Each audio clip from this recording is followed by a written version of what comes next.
Good morning, everybody, and welcome to the new channel, and welcome to a new episode.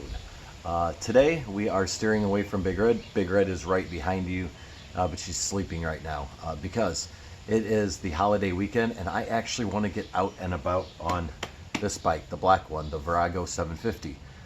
But I have squeaky brakes. My brakes are extremely squeaky, so I am going to replace the front brake pads on this 1981 Yamaha Virago XV750, and I'm going to show you how. Okay?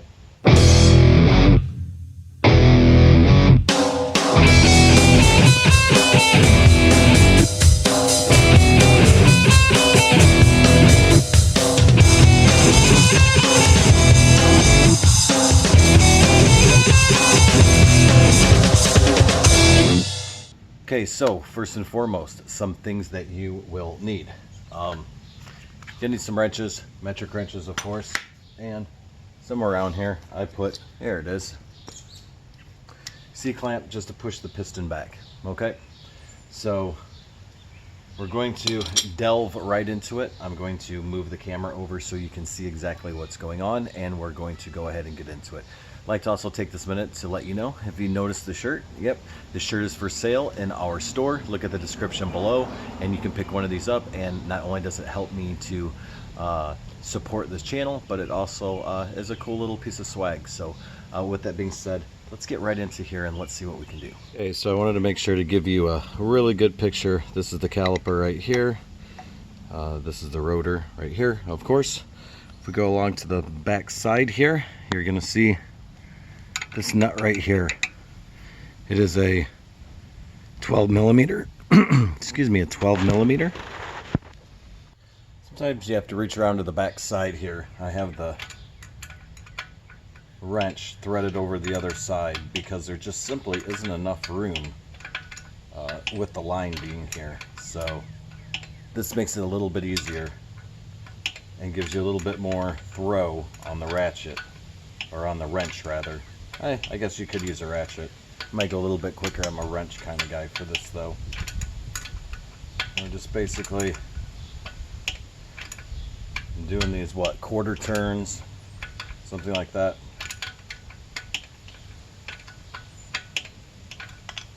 So now that we have that nut out, I wanted to show you right here, there's a dust cover on the bottom end of the caliper. See, we're at the bottom end of the caliper.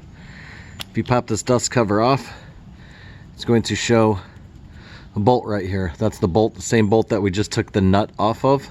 We're going to take that off of as well. This was is a 12 millimeter head as well.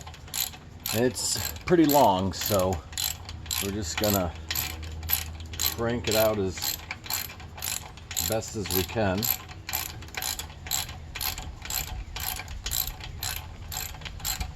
Remember, so when I took off that nut on the top side, there was also a washer. You want to make sure that you don't lose that washer either. I have them both set together, so that's good. On the bottom side of this one, this bolt, there's also a washer as well. So once again, just want to make sure that you don't lose these washers, because these washers are, they're important. So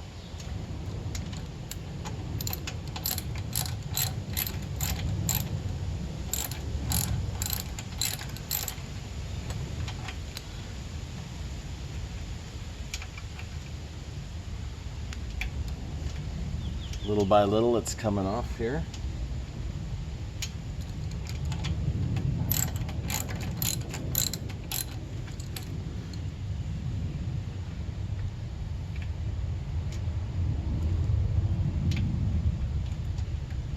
And it should pull straight out, and it did. See? So now that that's off, you notice my other hand is cradling the caliper because the caliper is going to be really loose right now. See, it can slide right off of here. I'm going to keep it on really quick while I grab the new pads. So here are the new pads that I got. VBP 180. I got them from Amazon. They're reasonably inexpensive. I want to say they were maybe like $10.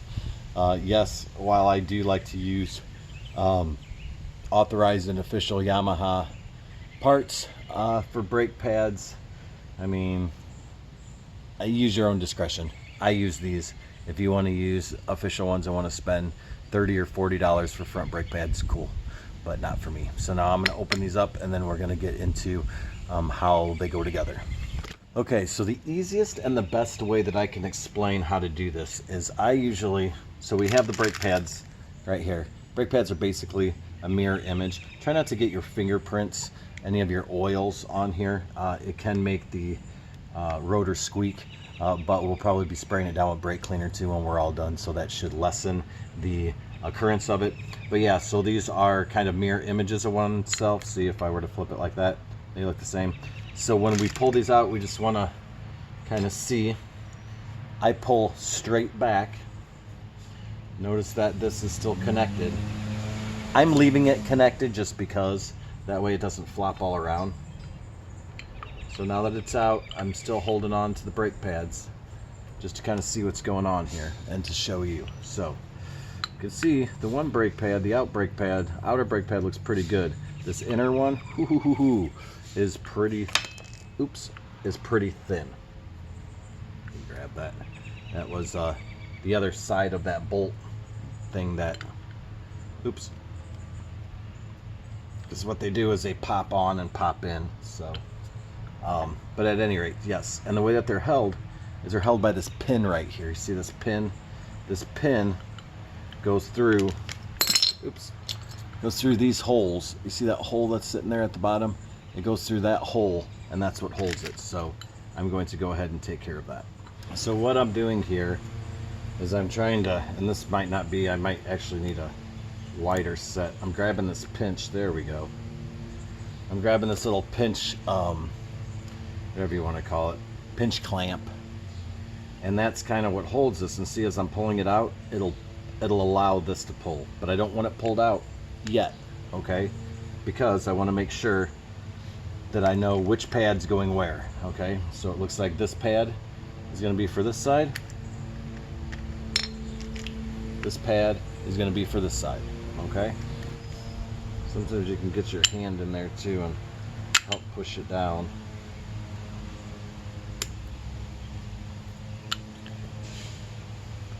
See where we're at here.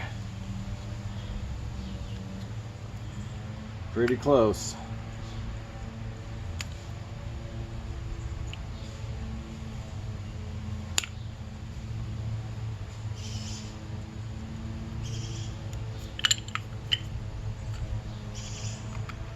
There we go.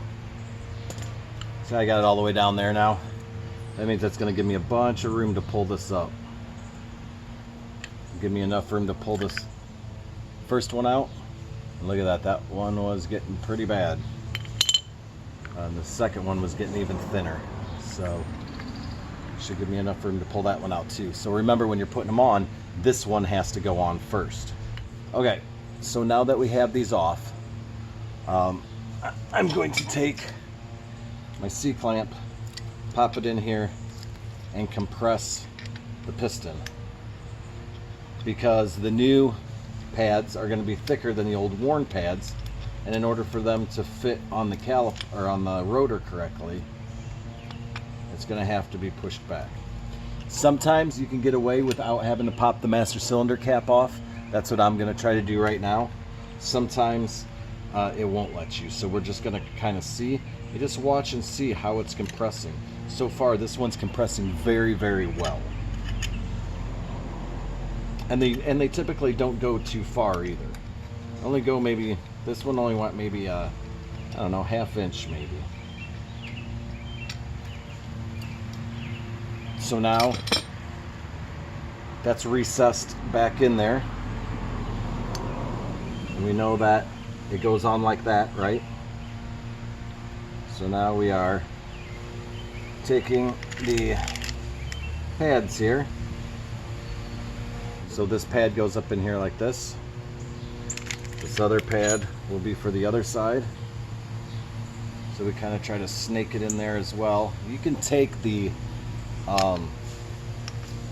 you could take that little pinch clamp all the way off, but I try to keep it on just because if you pull it enough, so you should be able to get that right in there like that.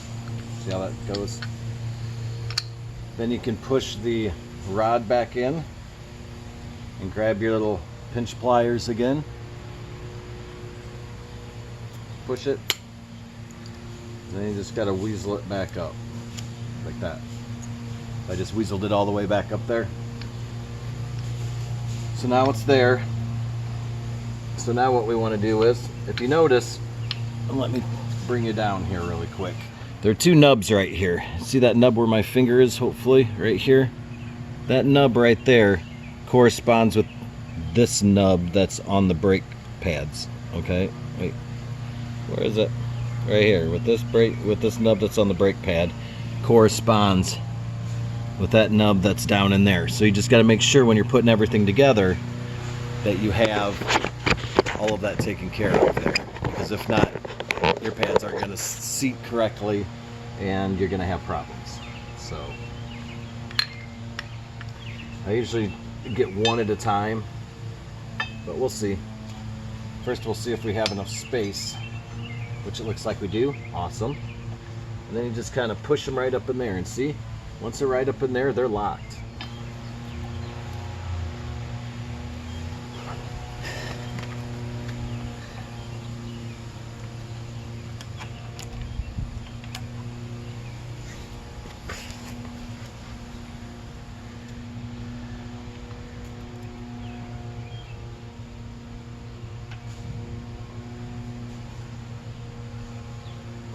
Remember, you gotta line this washer here.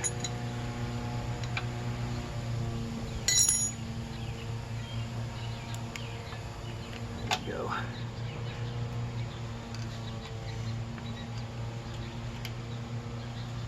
And just make sure you're holding them, because they're going to want to walk on you, and they're going to walk. If you let them walk on you, they're going to walk their way right outside those two little nodules that they need to be in. So just keep upward pressure. I know it's kind of a pain.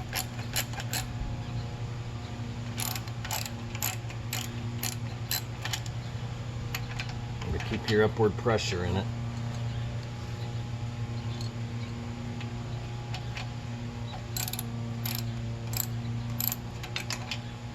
Don't let it slip.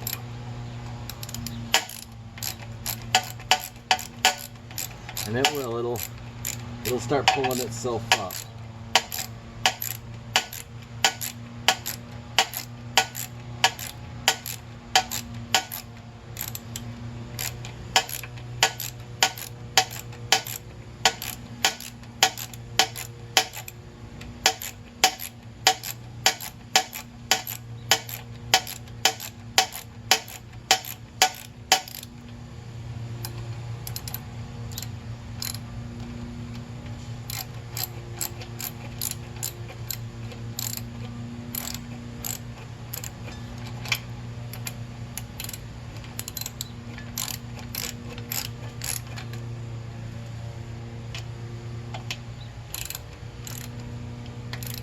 Alright, now that it's tight, I'm still holding it, because I never trust these things.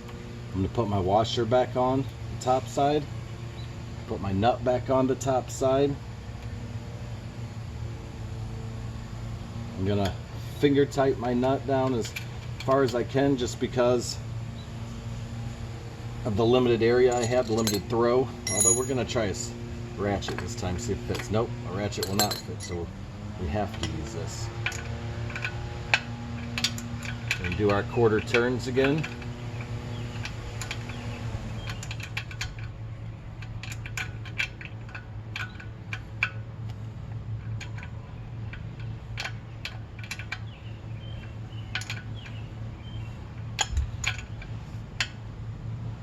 Make sure it's nice and tight. Because remember, front brakes is the majority of your stopping power.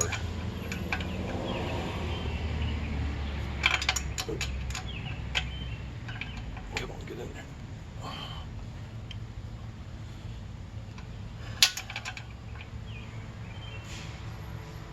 There we go. Last thing, dust cover goes on the bottom side of this. Just kind of snaps right on. and that's just to keep that from being corroded. So you think we may be done, but there is one more crucial step, okay? And a lot of people forget this, whether you're doing car brakes, truck brakes, SUV brakes, or even motorcycle brakes, and that is always go back up there before you ride your motorcycle or before you ride your vehicle and pump your brakes, okay? Because that way the piston will push back against the pads, which will push back against the rotor, so that way you don't have a surprise. I can't tell you how many times growing up when I was first learning about how to do brakes, I would do the brakes, put everything back together, start the car, start backing up, go to hit the brakes, and I have nothing, and I'm freaking out, and I'm hurrying up and pumping then. It's a safety thing, so we're gonna go ahead and do that. So we're going right to here, giving some pumps until it starts to feel a little bit. Ooh, there we go. Feels nice and tight now. Perfect. Job well done. Okay, everybody, well, that's it. If you liked what you saw, please, I encourage you, I implore you, click that like, click that subscribe, share my page around so our community can grow. Yes, Big Red is sleeping right now, but we will be working on her. With the holiday weekend coming up, I want to be able to go out and ride my bike, and Big Red's just not ready to be ridden yet. I appreciate all of you who have bought my merchandise. Merchandise is looking pretty good. I have it in white, black, and several other assorted colors. You can find the link down below to the merchandise. Also, if you have any questions, comments, concerns, please pop them down in the comments. I always love viewer feedback. That way I know how I can make my channel better, okay? I know that these brakes were kind of similar to what we did on Big Red, but I wanted to do them, whereas with Big Red, it was kind of just putting it together really quick. I wanted to show you from beginning to end for front brakes, because a lot of people get tripped up by them, especially by that little that snap clamp that goes on. So with that being said, everybody, thank you for coming to the new channel. Please funnel new people into the new channel, and I will be bringing out some more content now that it's beautiful summer, and my work schedule has relaxed a little bit to where I can start pulling out these bikes and really giving you guys some good content. But I need your help in showing me that you're going to be around and be subscribed to be able to see my content, okay? So have a very safe 4th of July. Don't blow off any of your hands. Don't drink or drive, and keep both wheels on the ground.